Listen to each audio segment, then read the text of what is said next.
This is CNN with 100% of the facts, 100% of the time. Hello everyone, I'm Anderson Cooper. We are following a story tonight as peaceful demonstrations have been seen all around the country after an innocent black man was shot in the back 7 times. We now go to Tony, who is on the field covering the peaceful protest. Tony, how are things going down there? Well, as expected, Anderson, the peaceful protest is, very peaceful, and, there's nothing really to report here, so you can, just go back to you. Now, Tony, I believe you, but is that a fire going on behind you? What's going on about that? Yeah, but, it is a peaceful fire. I heard, recently one of the peaceful protesters say that they're going to go loot, they're going to, peacefully buy marshmallows for the peaceful fire, and they will have peaceful s'mores. Oh yes, peaceful s'mores. I love it when Americans come together and peacefully roast marshmallows together and not use cars from a used car lot. Hey, is that a CNN man over there? Let's get him! Tony, are you still there? Do we still have word on Tony? Tony, is everything okay? Yeah, Anderson, I was just, peacefully shot by a peaceful protest with a very peaceful gun. I think I'm gonna need to go to the hospital. Okay, Tony, just stay there, and we will hope and we will pray that a peaceful ambulance will be able to come and get you soon. Man, it's just so crazy having peaceful protests.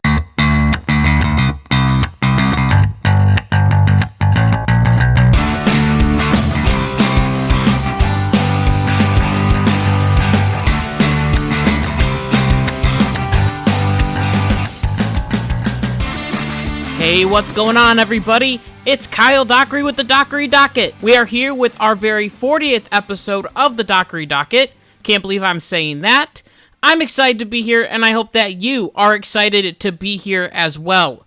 So, this week was supposed to be my RNC episode. It was supposed to be all about the RNC and how crazy it was and how great it was. But I believe that we can just all put it in the category of it was a lot of speeches, the production value was a lot better because Donald Trump was on TV for years with The Celebrity Apprentice, and speaking of Trump, he was featured every single night of the convention, which is something new and a change that may help him as we are now starting to see that Donald Trump's poll numbers are starting to go up. He's starting to creep up on Joe Biden, which is a very good thing. His poll numbers also could be going up because of the protests that have been happening across the United States in mostly Democratic cities. Now you're probably wondering, wait, Kyle, weren't there protests last week? And the answer to that is yes. And then you might be thinking, wait, Kyle, weren't there protests the week before that week? And once again, the answer is yes. And then you might say, well, weren't there protests the week after? Wait, stop, hold on, pause, break. Yes, the answer is yes. There have been protests ever since Memorial Day, when George Floyd tragically passed away in police custody. Well, these riots have continued to escalate as there was another shooting that happened in Kenosha, Wisconsin, as a very grainy video was released of a man that was having an altercation with the police. The police had their guns drawn on the man, and when the man tried to enter his car, the police shot him 7 times in the back. Now, this is where things get a little bit sketchy, as at that moment, at the time, only one video was released, so we had no idea why the police were even called in the first place. Why didn't they try to tase him first? Why didn't they try to tackle him to the ground first? And it led to the situation where the media instantly jumped to, this is another evil, white racist cop shooting an unarmed black man for no reason. They had no evidence that this was the case, but they still ran with it. And this led to Joe Biden to tweet, yesterday, Jacob Blake was shot 7 times in the back by police. His kids watched from the car. Today we woke up to grieve yet again. We need a full and transparent investigation. And now I agree with Joe Biden. We do need to have a thorough investigation, a transparent investigation. His vice president does not agree with that. She says that they should just be fired right from the spot. But the thing is that at the moment of Joe Biden writing this tweet, all that we had was still that little tiny grainy video. We need to learn every single part of this story so then we can say, hey, the police acted wrong in this situation, or we can say, hey, Jacob Blake acted wrong in this situation, or he acted right, or the police acted right. You can't have one little grainy video and say, this is what happened. We have to look at why did this happen? What happened? And a lot of people have their own opinions on what happened in this situation, and it's causing a lot of misinformation. People are spreading memes that are lying about what happened. So this is what we're going to do. I'm going to read the police report. I'm going to read everything that happened. And I just want to let you know that I'm getting this from the Milwaukee Journal-Sentinel. I don't want you to think that I'm getting it from some right-wing site or that I'm trying to say that one party is innocent, the other party isn't innocent. What we're going to look at is the facts, okay? That's what I want to look at. I want to look at the facts, and you can make your own conclusion on what happened. And I will also add my own 2 cents on what is going on with this whole situation, okay? Are you ready? So, at 5:11, officers are sent to Blake's address for a complaint of family trouble. A dispatcher notifies officers that a woman called the police and said Blake isn't supposed to be there, and he took the complainant's keys and is refusing to give them back. The dispatcher tells officers that there's an alert for the person wanted for some reason, known in police radio code as a 1099, at that address. Blake had a warrant issued for his arrest stemming from a domestic case in May. So here's my 2 cents on this part of the situation. The police are going into this maybe thinking tensions are going to be high, and there's a warrant. So they need to be very careful because no one wants to go back to jail. So he's going to try and not go to jail. And tensions are also high because there may be a fight going on between this man and this woman. I don't know, this might have been a divorce situation, this might be a boyfriend-girlfriend situation, and at this point we're not really sure. We're not really sure why Mr. Blake is in the house with this woman when she has said that he's not supposed to be there, but that'll just have to be figured out in the court. So, at 5:13, one of the officers assigned to the call asks dispatchers for a description of Blake. The dispatcher tells officers that the woman now says Blake is trying to leave. The dispatcher tries to get a description of Blake's vehicle, but she tells the officers that the woman has become uncooperative and the type of vehicle or what state it's registered in is unknown. At 5:15, a third officer urgently radios dispatchers asking for more officers. The dispatcher sends 3 more squads. At this point, they are trying to arrest Mr. Blake for either the warrant or for the dispute. Maybe something happened with the woman, maybe he hurt the woman, we're not really sure yet. And it is reported that he continued to fight off the police. The officers have tried at this point to tase him with no success. I believe they tried to tase him twice. You can fact check me on that. And this is when we get the famous video of Blake walking around the SUV with 3 officers following him as he is heading for the SUV door. And as Blake attempts to enter the SUV, an officer grabs his shirt, then shoots him in the back at close range. 7 gunshots can be heard, followed by the car's horn as Blake slumps forward. After the shots were fired,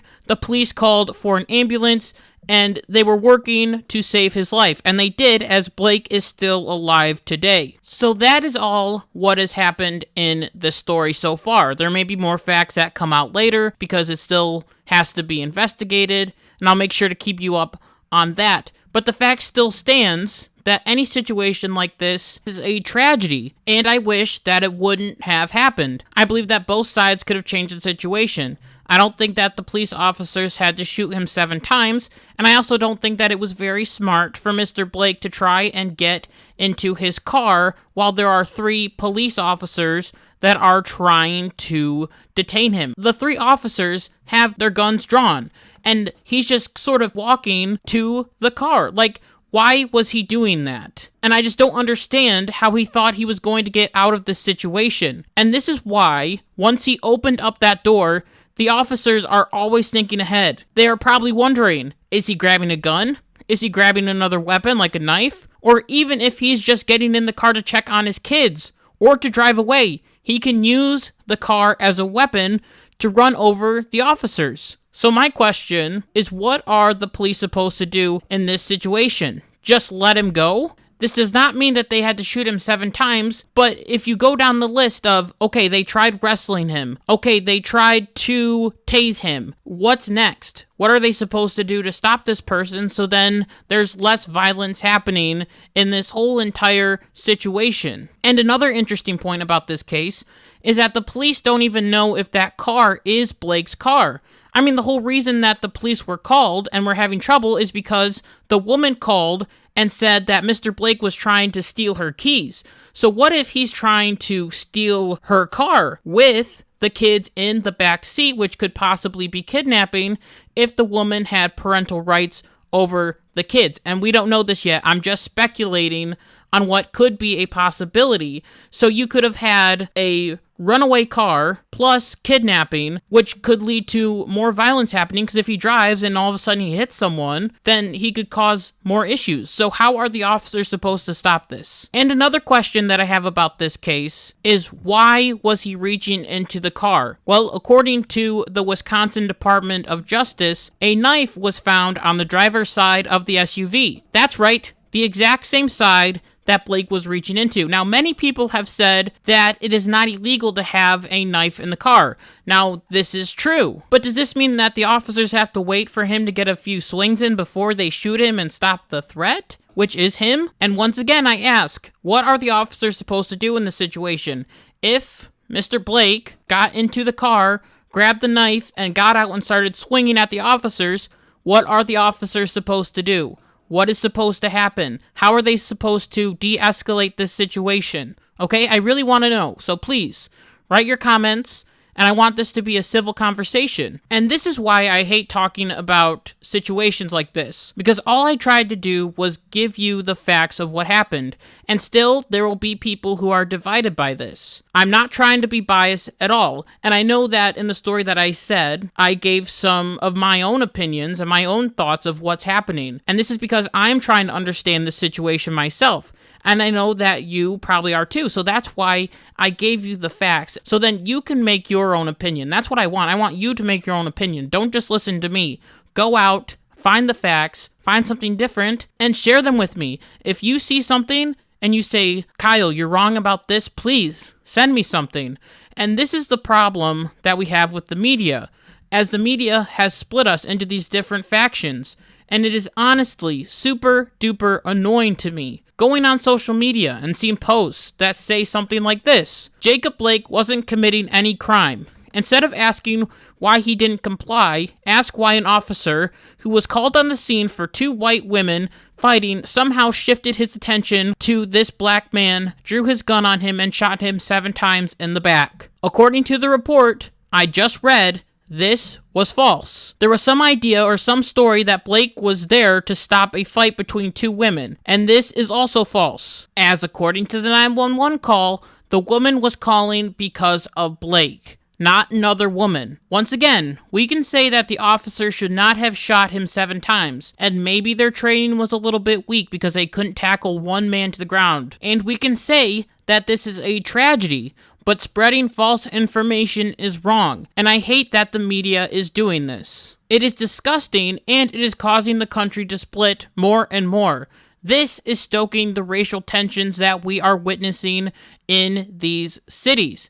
As ever since the shooting took place, there have been riots in the streets of Kenosha. Looters are looting stores. They are smashing cars from a used car lot for some reason and lighting them on fire. The city is literally burning. And so CNN is reporting about this. I'm telling you right now, I ignored this picture because I thought that this was a Babylon Bee article or photoshopped.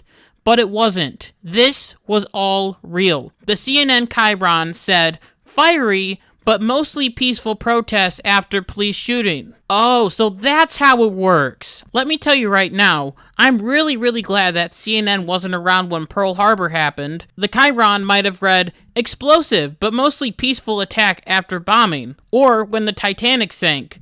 Very wet but mostly peaceful after Titanic sinks into the Atlantic. I mean, this is some very, very stupid stuff here. And they get mad that we call them fake news. This is what we have seen from the media and from the Democratic Party. There is a narrative that there are no riots or looting going on, and they are all peacefully protesting. It's all wonderful, it's all beautiful, it's all peaceful. This has been contrasted by the RNC, as they have actually talked about the violence in the cities. And the media is like, why are they talking about law and order? Nothing is going on. While they show a reporter standing behind burning rubble. These people think you are stupid, but we are not. And CNN has done this before, as another chyron had violence in there. It said violent protests, and they placed out violence and just put in protests. Poof! Gone, like magic. No more violence. Everything's gone, and everything is peaceful. Well, not exactly. As the violence in the streets has continued to escalate, it has been more than burning, looting, and yelling at people, as I would be remiss if I didn't talk about the Kyle Rittenhouse shootings. Because, of course, it is something that happened, and it is important to talk about. So for this story, just like for the Jacob Blake case, I'm going to go over the facts of the case according to the New York Times, as it is the only article that I could find that sort of discussed in chronological order of what happened. They also have pictures on there, so thank you, New York Times. I'm going to steal those. And I will also include my own 2 cents as well, just like I did in the last story. So before the first shot was taken, there was an interview from the conservative website, The Daily Caller, talking to this Kyle kid, and he was explaining how he is protecting property and local businesses. It is also reported that he was offering medical help to people that were hurt. And yes, at this time, he had an AR-15 style rifle on him. Around that time, he was approached by the police, where he probably explained his story, and the officers thanked him and gave him water. There was some idea from the media that he was given water by the police officers and thanked after the shootings took place, but this is not true. That is a lie, according to my source. So as the night progresses, he leaves the dealership and is barred by the police from returning, and we don't really know why he left in the first place. Then 6 minutes later, footage shows Mr. Rittenhouse being chased by an unknown group of people into the parking lot of an unknown dealership several blocks away. We are not sure why he's being chased yet, and I'm not sure if he got into an altercation with someone or some of the protesters, but from what I have read, I do not think that he was being chased for shooting someone yet. So while Kyle is being chased, an unknown gunman fires a shot into the air. Though it's unclear why, but it can be seen in the footage. This is when the violence starts, as according to the New York Times, Mr. Rittenhouse turns towards the sound of gunfire as another pursuer lunged towards him from the same direction. Mr. Rittenhouse then fires 4 shots and appears to shoot the man in the head. This, of course, makes the people that are chasing him more mad, which makes sense because he shot someone, so they're going to try and pursue him more. And more people are trying to stop him. This is where the second shooting takes place. As Mr. Rittenhouse is running, he trips and falls to the ground. One of the men approaches him with a skateboard, which he's trying to use to stop Kyle, as it looks like he's going to use the skateboard to swing at Mr. Rittenhouse to stop him, hurt him, maybe knock him unconscious, something like that. But before he's able to swing the board, Kyle shoots him in the chest, which ends up killing that man. Then another man with a handgun approaches Kyle, who was still on the ground. He shoots the man in the arm, and he is expected to survive. Kyle then got up and ran away, ending the situation. So in total, Mr. Rittenhouse killed 2 people and injured 1. Now there are a lot of people that are saying that this was all in self-defense. Now I am no expert, but from what I have seen in the different videos, the last 2 where he was attacked with the skateboard and by the gunman could be placed, I use that very loosely, under self-defense. That doesn't mean that it's okay, but if you're being attacked and there's imminent danger, then you are allowed to use lethal force. That is self-defense. However, the first shot could be classified as murder or at least manslaughter, because even though he was being chased, shooting randomly into a crowd is not a good idea. And yes, he was shot at, but we, and also Kyle, don't know who shot him, which led him to randomly shoot into the crowd, killing a person who may or may not have fired the gun. And there's also the fact that Kyle was from Illinois, not from Wisconsin. And according to Wisconsin state law, a person under 18 cannot bring a gun into another state. So that could be a crime added to the other stuff. And honestly, the kid or the man, I don't know, I think you can charge him as a man. He's 17. But anyway, this teenager had no reason to really be there in the first place. Like, it is good that he was trying to help people as he was an EMT, but on the flip side, he could end up in jail for a very, very long time because of this, unless they prove that it was self-defense. There was also a narrative from the media that he purposely went out there just to kill black people, or that he was a white supremacist. This was false. From my sources, as all of his victims were white. Anyway, after these events occurred, Kyle tried to turn himself in, but the police didn't see anything that happened, so they didn't arrest him, and people were very, very angry about this, because they thought that the police should have just gotten out of their car and just started shooting him right away. But the police weren't sure what was going on. And I'm telling you right now, if the cops were on the scene and they would have seen what happened, they probably would have arrested Kyle right away, because he was the one who had the gun. He was the one who shot them. They probably would have arrested him and the guy with the handgun. Kyle then went home, and the next day, after more evidence emerged, he was arrested, and the Kenosha County District Attorney laid out 6 counts against Kyle Riddenhouse in the deaths of 2 people and the attempted killing of 1 person and reckless endangerment of a reporter. So whether you think that Kyle Rittenhouse was using self-defense or if he's a cold-blooded killer, all of this will just have to be figured out by the evidence in the courtroom. Right now, we know that he is in jail for what he did, okay? So I don't believe that Kyle Rittenhouse is 100% innocent. I believe that there are some parts of the story that do seem like he is innocent, but other parts that are not, and I already described that in the case. And this is the same for the Jacob Blake case as well. And all the things that I have said about these 2 stories could be wrong. And I might have to retract these stories, add more information, or clarify some things. This is why we have to wait for the facts to come out before we jump to conclusions. And this is why for both of these stories, I have been very, what if this happened? I don't agree with this or that. The problem is that people are spreading lies about both of these stories, and that is wrong, and it is splitting up our country. You're either for or against these people. You're either for Kyle Rittenhouse or you're against him.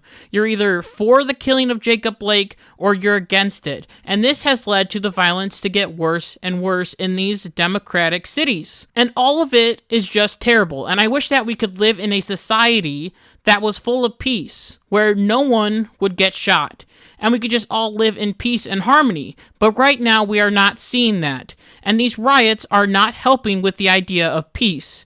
The DNC said nothing about the protests. They had a whole week. They said absolutely nothing. Joe Biden has been hiding in his basement, not talking about the violence. And then we see the chyrons from CNN saying mostly peaceful, as I have already talked about.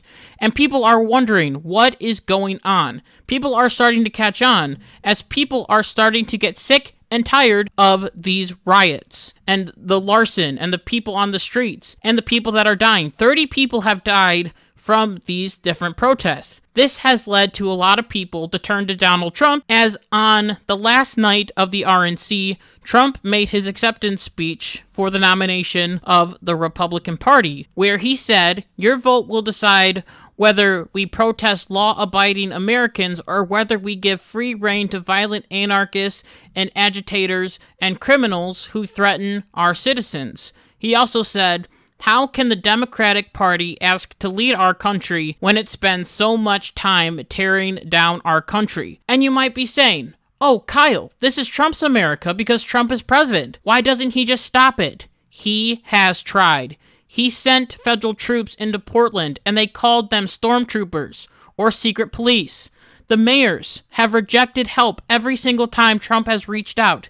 Seriously, this idea that somehow Trump is controlling these riots is absolutely ridiculous. If you ask any of these rioters who they are voting for, 9 out of 10 times, they will say Biden. The other 1% would probably say a third-wing party or Bernie Sanders. These people hate Trump, as after Trump's speech, people were screaming and showing the bird to Trump's fireworks display. That's right, apparently fireworks are racist or something like that. And then, when the convention was over and people were just leaving the White House, they were trying to get back to their hotel, they were screamed at and called names. An old couple, just peacefully walking, got the bird, and they were called different names. Senator Rand Paul was almost attacked by this mob of people.